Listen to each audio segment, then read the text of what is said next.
I'm gonna tell you a story about a hitchhiker who vanished. It was 2004, and the driver was by himself on a deserted highway. He was just cruising, listening to some tunes when suddenly his headlights illuminated a young man walking down the middle of the road. He didn't think much of it at first, but then he realized there wasn't a single house or business for miles around. Them and the guy looked like he had been walking for a while. So our driver did what most people would do, and he decided to offer the stranger a ride. But from the moment the guy got in the car, everything went downhill. The hitchhiker was weird, super weird, but that's not what made him terrifying.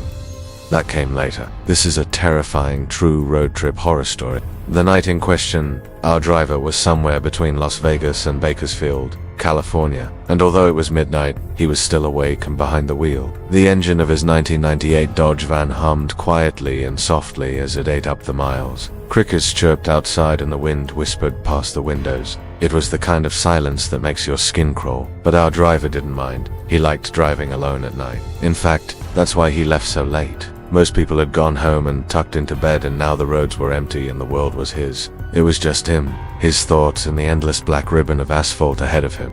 It was then that he saw the hitchhiker. At first, he thought it was just a tumbleweed skittering across the road. He slowed down and stared. There was no mistaking it now. It was definitely a person. As the car approached, he could make out the shape of a young man's body, the way he held his arms, and the curve of his shoulders. Relief washed over our driver. Someone stuck out on this road was in trouble. There was nothing around them for miles except desert. If someone broke down or ran out of gas, they were screwed. He pulled over, rolled down his window and yelled, "Hey, you okay?" The figure turned, revealing a gaunt face and wild eyes. The man looked like he hadn't slept in days. His clothes were dusty and his hair was tangled and "Yeah, I'm fine," the hitchhiker called back. "Can you give me a ride? I don't want to be out here." Our driver didn't hesitate. As the hitchhiker climbed in, our driver noticed something strange. He smelled like gasoline. At first, our driver thought it was just a weird quirk. Maybe the guy had been walking through gas fumes or something. But then he took a closer look. His clothes were soaked with gasoline. It wasn't just his clothes either. His hair and eyebrows were coated in it too. Our driver felt a chill crawl up his spine. Why would a person soak themselves in gas? Was he planning to light himself on fire or something? Our driver pushed those thoughts away. He didn't want to worry himself over nothing. The guy just needed a ride. That was all that mattered. "Where to?" he asked, turning the key in the ignition. The hitchhiker hesitated before answering. Anywhere away from here will be fine." Our driver nodded. So, the two of them sat in silence again, but it was a different kind of silence now. The air in the car was thick with tension. Our driver tried his best to ignore the smell of gasoline and the strange vibe emanating from the hitchhiker, focusing instead on the road ahead. But the silence was shattered by the hitchhiker. He started talking. At first it was just small talk, the usual stuff. "Where are you from? What are you doing on a road like this so late?" But soon he was telling our driver personal things that made our driver feel uncomfortable. The hitchhiker spoke about his family, about how he hated them and wanted to be away from them forever. He also mentioned how he had been having thoughts lately, really bad thoughts, violent thoughts, thoughts of hurting people, thoughts of killing. Every time he opened his mouth, more and more unsettling details poured out. Our driver felt a knot of dread forming in his stomach. He knew he should pull over and get rid of this guy, but he didn't. What if the guy freaked out and attacked him? He was alone and trapped in a car with a homicidal maniac, but the worst was yet to come. The hitchhiker leaned forward, his eyes burning holes into our driver's skull. "You know," he said, his voice raspy, "this would be a perfect opportunity for me to kill you and take your car." Our driver froze. Was this guy serious? He could feel his heart pounding against his ribs, a frantic drum solo in the orchestra of his fear. And then, the hitchhiker did something that made our driver's blood run cold. He reached into the front seat and grabbed the lighter. Our driver watched in horror as the hitchhiker brought the flame to his jacket, the gasoline-soaked jacket. For a moment, our driver couldn't move. All he could do was stare as the flames engulfed the hitchhiker. Then he slammed on the brakes and threw the car into reverse. He wanted to get as far away from that hitchhiker as possible. When he glanced back, he saw the burning hitchhiker standing by the side of the road, his silhouette outlined against the flames. But that's not what made our driver slam on the gas and speed away. It was the expression on the hitchhiker's face. He wasn't scared or panicked or even in pain. He was smiling. A wide, evil grin split his face. It was the kind of smile that promised unimaginable horrors. It was the kind of smile that haunts your nightmares. Our driver sped away, adrenaline surging through his veins. He drove faster than he ever had before. The image of that burning hitchhiker seared into his mind. As the night wore on, our driver began to calm down. His breathing slowed and the hammering in his chest subsided. But then the questions started. What was that hitchhiker? Why did he have gasoline all over him? Why did he want to kill him? And why was he smiling as he burned? As dawn broke, our driver finally decided to stop and call the police. He told them everything.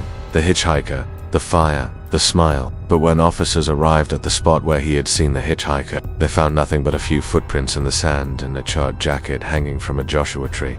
The rest of the day passed in a blur. Our driver couldn't shake off the feeling that he was being watched. He couldn't sleep, couldn't eat. All he could do was pace his house and wait. The police had no answers for him. The hitchhiker had vanished without a trace. They couldn't find any record of a missing person matching his description, nor did they find any evidence of foul play.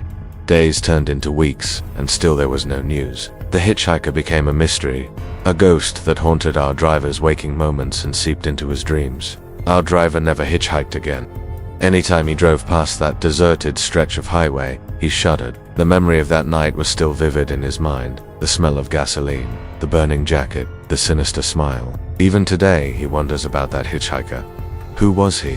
Why did he want to kill him? And where did he go after he burned? The questions have no answers, leaving our driver in a perpetual state of unease. The story is a chilling reminder of the darkness that can lurk in the most ordinary of places. A dark shadow cast by a hitchhiker with a haunting smile. This case remains unsolved to this day, and the mystery surrounding the hitchhiker continues to baffle and terrify those who hear the tale. What do you think happened to the hitchhiker? Let me know in the comments below. I've been your host. Until next time, stay safe, and remember, some rides are best left taken. Thanks for watching. Subscribe for more terrifying stories and check out my podcast. Leave a like if you enjoyed, and if you haven't already, then what are you waiting for? Imagine you're on a road trip, enjoying the freedom and adventure of the open road, but then your peaceful drive turns into a terrifying fight for survival.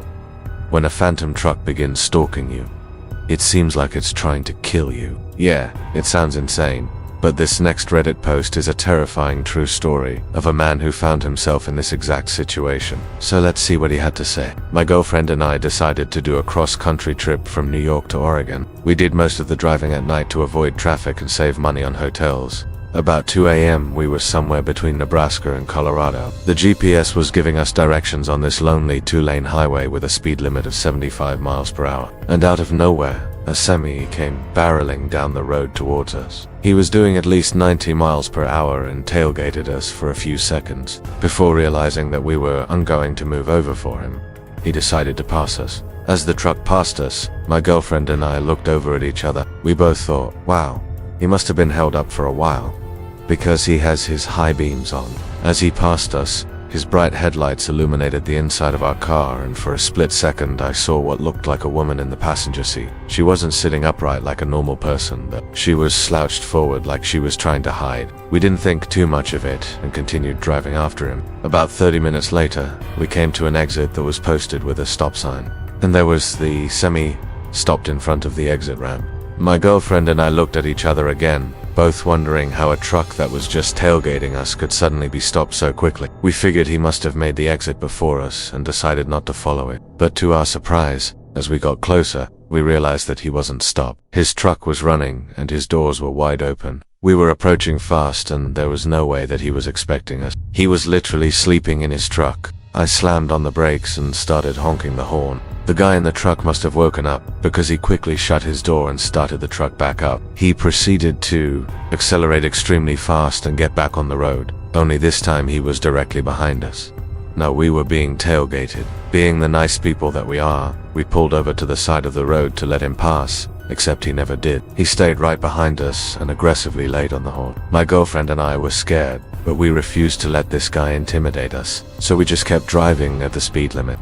About 5 minutes go by and this guy is still behind us, still laying on the horn. This is when I start to become increasingly angry. So I decide to press my luck and try to pass the truck. Now it becomes a game of cat and mouse where we take turns passing each other and blocking each other. But he is definitely getting more and more agitated. At this point, he starts making obscene hand gestures, screaming and even flashing his high beams. I don't know if he was drunk or high or just plain crazy, but something was definitely wrong with this guy.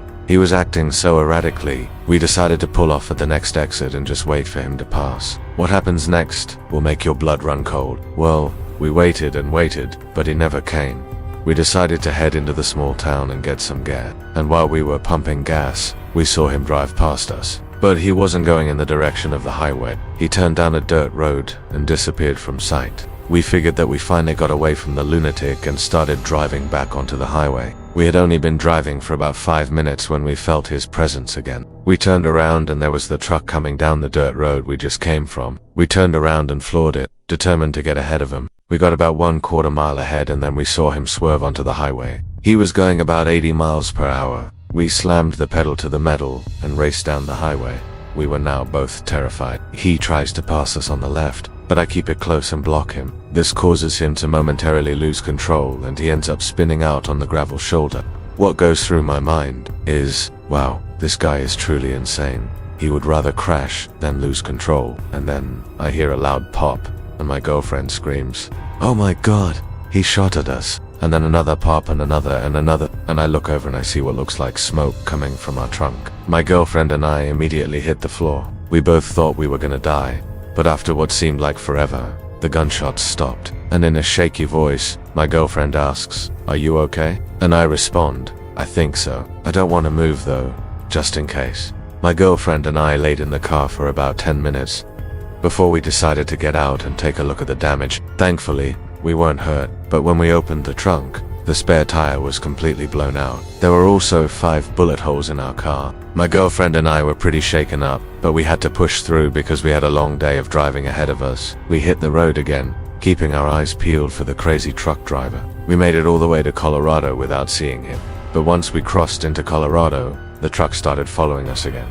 It was like he was stalking us. This happened 3 times. He would disappear for a while and then reappear as if out of nowhere. The entire time he would lay on the horn and scream and yell.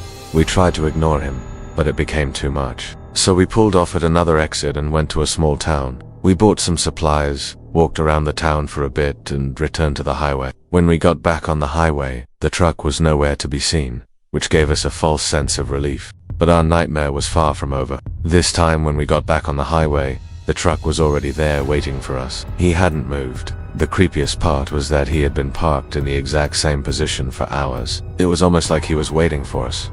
And that's when we realized that he wasn't human. We were dealing with a ghost. Or maybe he was one of those truckers who sometimes live in their trucks. He probably lost his mind years ago and died in the crash. Then he haunts the highways looking for revenge on other drivers. Or maybe, just maybe, it was some kind of government experiment, a self-driving truck gone wrong. Either way, we weren't sticking around to find out. We floored it and sped away from the ghost truck. We didn't stop until we reached a hotel in Colorado. And as soon as we parked, we called the cops and told them about what had happened. But when they ran the plates on the truck, it came back as stolen, but otherwise, nothing came up. They were just as confused as we were and said that if we saw the truck again, we should call them right away.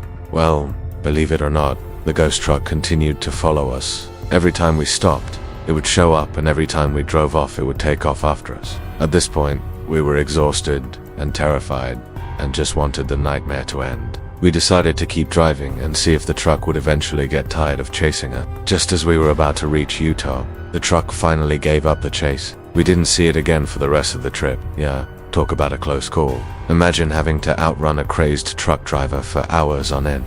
Definitely wouldn't wish that on anyone. The scariest part of the story isn't the high-speed chase, or even the bullets, but the fact that the truck was driven by a ghost. When you read stories like these, it's hard not to wonder if there's anything out there that science can't explain. What do you think really happened to this couple? I personally think that the phantom truck may have been a prototype self-driving vehicle that went rogue. After all, it exhibited some truly strange behavior, like the time it spent hours waiting patiently for its victims, and how it never gave up the chase until it reached Utah. It's also worth noting that the police were unable to uncover any information about the truck, suggesting that it was either a highly advanced piece of technology or something else entirely. Maybe it was a government experiment that went wrong, or maybe it was a ghostly truck driver seeking revenge on the living. Whatever the case may be, this story is sure to send shivers down your spine and remind you that sometimes the unknown is best left unexplored. Alright folks, that's gonna do it for today's video. If you enjoyed this terrifying tale of survival against a phantom truck, Be sure to stay tuned for more bone-chilling stories. Thanks for watching and happy haunting. My friends and I were on a road trip heading back home after a long weekend away. When we decided to take a detour through a back road that promised a scenic view, we'd only been driving for about 20 minutes when we realized that this was a mistake. It was getting dark and the road was unfamiliar. And just as my heart started to race, I turned to my friend who was sitting shotgun and said, "I have a bad feeling about this." She looked at me with her usual playful smirk and said, "Don't be such a scaredy cat. There's nothing out here but trees." Just then, the headlights of our car picked up movement in the darkness ahead. It wasn't the graceful sway of leaves in the wind, nor the fleeting shadow of an animal darting across the road. No, it was something far more sinister, a deliberate, almost predatory slink towards us. I swear I could feel my blood turning to ice water. The movement resolved itself into a figure, then another, and then another. They were coming out of the trees on either side of the road and converging on our car. Their faces were obscured by the darkness, their forms distorted into grotesque caricatures by the shadows. My friends and I screamed, pounding on the roof of the car in terror. My foot slammed down on the accelerator and we screeched away from the horrifying spectacle. We didn't dare look back, but even without glancing over my shoulder, I could feel their presence in my mind like a bad omen following us, their silent, shapeless menace. Only when we reached the relative safety of a well-lit gas station did I allow myself to breathe again, my hands still gripping the seat, my eyes wide with lingering fear. As we pulled into the gas station, the silence was deafening, broken only by the hum of our engine and the frantic thump of our hearts. My friends and I sat frozen in our seats, trying to catch our breaths and quell the tremors that ran through us. The horror of what we had just experienced hung heavy in the air between us. None of us dared break the silence, each of us lost in the labyrinth of our own terror. It was as if the very air around us had grown thick with the residue of our fear. The normalcy of the gas station with its friendly attendants and bright lights could unpenetrate the suffocating dread, had taken root in our midst. It felt like a sanctuary, yes, but also like a thin veil, separating us from the lurking darkness. As I recounted the terrifying tale to the attendant, his eyebrows furrowed with concern, and he mentioned a local legend about a group of hikers who had gone missing in those very woods years ago. He also told us that the old mining town nearby had a reputation for being haunted. However, my rational mind dismissed these stories as mere folklore, unable to comprehend the nightmare that had unfolded before us. Or maybe I was just in denial, desperately trying to convince myself that there was a logical explanation for what we had seen. After filling up, we hit the road again, the quiet of the car now filled with nervous energy. The closer we got to the old town, the heavier the atmosphere became, as if the woods themselves were exhaling a miasma of dread onto the road. The silence was now charged with tension. Every rustle of leaves, every screech of a bird took on a menacing quality, sounding like whispers of warning, or perhaps something far more sinister. The shadows cast by the trees seemed to writhe and twist, taking on the shapes of the figures that had chased us in our car. I tried to laugh it off, to inject some levity into the situation, but my voice came out as a strained whisper that betrayed my true feelings. As we approached the outskirts of the town, the streetlights flickered on, casting an eerie glow onto the deserted street. It was as if the town itself was bracing for something, readying itself for some ghastly spectacle. Their houses were mostly dark, their windows like empty sockets staring back at us. The few lights that were on offered a glimpse of desolate interiors, of furniture shrouded in dust, of clocks frozen at lifeless moments in time. It was as if the town had been evacuated in a hurry, leaving behind an unsettling tableau of domesticity suspended in an eternal net. We continued deeper into the town, each block we covered, adding another layer of unease to the growing horror show of our experience. Suddenly, the road ended abruptly at a barricade, forcing us to turn back. But just as we reached the turn, a figure stepped out from the darkness.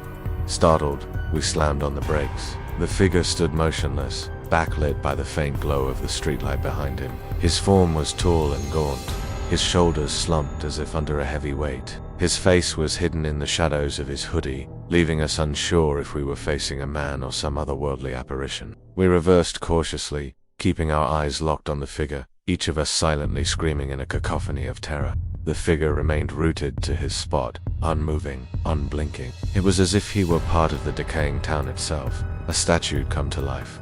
The moments stretched, every second an eternity. Finally, as our car inched away from him, the figure stirred. He took a step, then another, and began to move in the direction of our car. His pace was slow, deliberate, predatory. My heart hammered against my ribs. threatening to burst out of my chest. I could feel my friend's terror echoing in the tense silence that filled the car. We were trapped, cornered by the specter of the night. Adrenaline surged through me, urging me to flee, to escape the nightmare that was closing in on us. Then, just as suddenly as he had appeared, the figure stopped. He froze in his tracks and slowly raised his arms above his head. A strangled sob escaped my lips. What was he doing? Why had he stopped? Was he preparing to pounce? These thoughts raced through my mind, each one amplifying the terror that coiled in my gut. In that moment of suspense, it felt as though the world had narrowed down to just this figure, and us, to the silent accusation of his stillness and the panicked beat of my heart. But the moment continued to stretch, the figure's immobility becoming more pronounced, his stillness more absolute. It was as if he had turned to stone, forever capturing the essence of our terror. I could feel myself slipping into a state of pure terror, my mind teetering on the edge of panic. Then, as if breaking a dam, the horror broke free in a torrent of screams. My friends and I screamed in unison, our voices echoing the primal fear that gripped us. Our screams tore through the night, mingling with the mournful wail of the wind and the unsettling creak of the old houses that surrounded us. And then the strangest thing happened. The figure slowly lowered his arms, as if realizing his mistake. He hesitated for a moment, then turned and disappeared into the darkness from which he had come. The suddenness of his retreat was as startling as his appearance, leaving us in stunned silence, unsure if we had imagined the whole episode. But the lingering terror refused to abate. We sat frozen in our seats, the image of the unmoving figure seared into our retina. The silence of the town pressed in on us, amplifying the hammering of our hearts. It was as though the town itself was holding its breath, sharing in our collective terror. With trembling hands, we made the long drive home, the specter of the old town and its enigmatic inhabitant haunting our every mile. The once familiar road seemed transformed into a conduit of fear, each bend and curved concealing new horrors in our terrified imaginations. All of us were shaken to our core, bound together by a shared trauma that threatened to consume us. When we finally reached home, we pored over maps of the area, trying to piece together the mystery of the ghost town and its elusive resident. We discovered that the town had been evacuated due to toxic waste found in the ground, a chilling footnote to our terrifying tale. The legend of the missing hikers also seemed to intertwine with our experience, their disappearance forever linked to the eerie apparition we had encountered.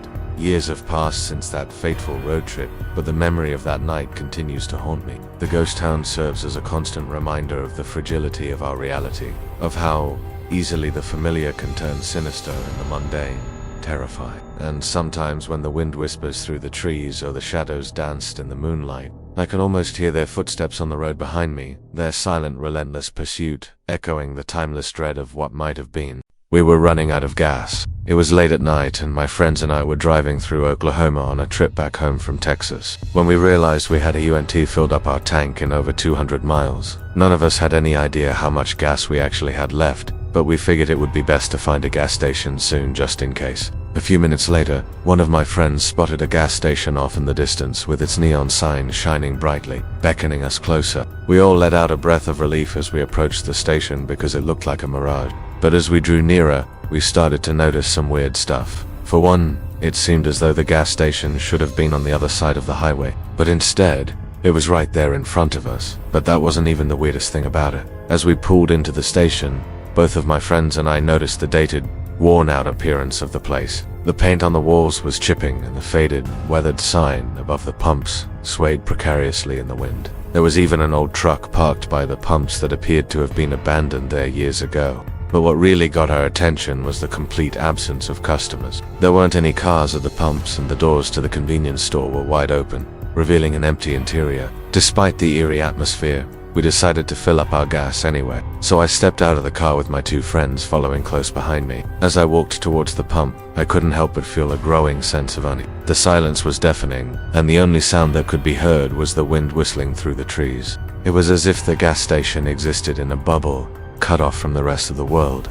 I watched as my friends cautiously made their way to the other pumps, their faces illuminated by the dim glow of the street. The air was thick with tension and I could feel my heart pounding in my chest. Suddenly, one of my friends let out a scream that echoed across the empty parking lot. I turned around just in time to see him pointing towards the ground, his face pale with terror. I joined my friend at the pump and looked down to see a set of tire tracks that had appeared in the asphalt. They were deep and wide, as if made by some kind of heavy machinery. But here's the thing, they weren't the type of tracks that a vehicle would make. They were far too large and didn't resemble anything I'd seen before. My mind raced trying to come up with an explanation, but the more I thought about it, the more confused I became. Just then, my other friend let out a gasp and pointed towards the woods that bordered the gas station. I followed his gaze and saw a dark shape moving between the trees. It was large and hulking and seemed to be watching us.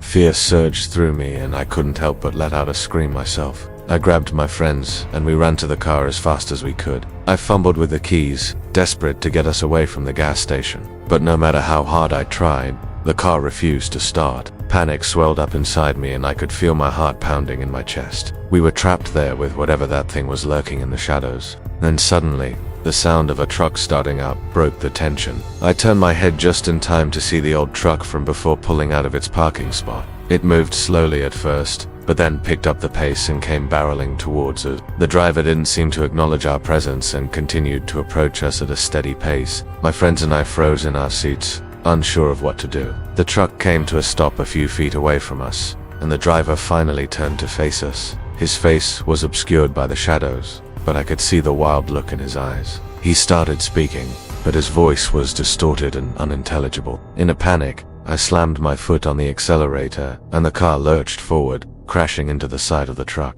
Glass shattered everywhere and the sound of the collision echoed across the empty parking lot. But I didn't care about anything except getting away from that gas station. I wrenched the steering wheel and swerved onto the wrong side of the road. I could hear my friends screaming in the back seat, but I couldn't respond. All I could think about was putting as much distance between us and that truck as possible. We drove through the darkness for what felt like hours. The image of the deranged driver burned into my mind. Finally, I felt as though we were safe enough to pull over, and I did so on the side of a deserted road. As I caught my breath and tried to calm down, my friends and I recounted the terrifying experience. We had each seen different things, and none of us could quite believe what had happened. But one thing we knew for sure, we never wanted to go back to that gas station. As the days passed, we tried to put the incident behind us, but it was impossible. We couldn't shake the feeling that something evil lurked within those abandoned buildings, and we often wondered what other secrets the old gas station was hiding. Then one day, I saw a news report that changed everything. A local farmer had discovered the remains of a young woman near the old gas station.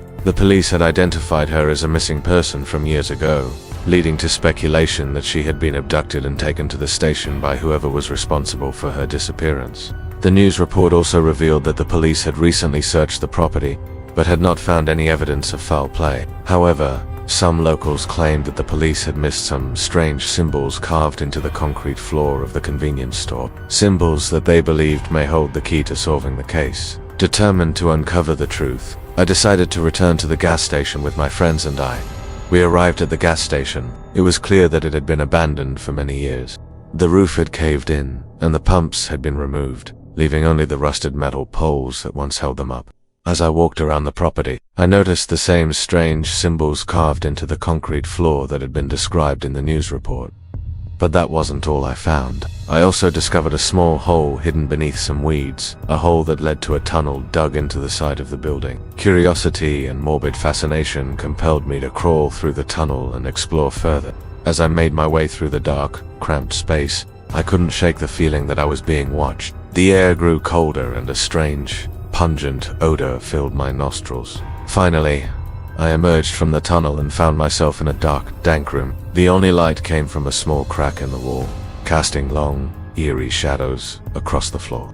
Then I saw it, a set of human bones lying in the corner of the room. I stumbled backwards, knocking over a metal shelf in the process. The noise echoed through the room, and suddenly a figure emerged from the shadows. I froze in fear as the figure approached, his face hidden in the darkness. "Who are you?" I whispered, my voice shaking. The figure stopped in front of me and slowly turned to reveal his face. His eyes glowed with an unearthly light, and his teeth were bared in a menacing grin.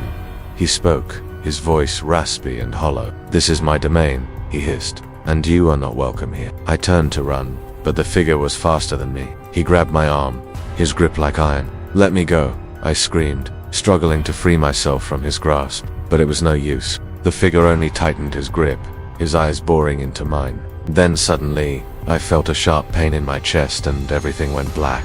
When I awoke, I found myself chained to a chair in the same room.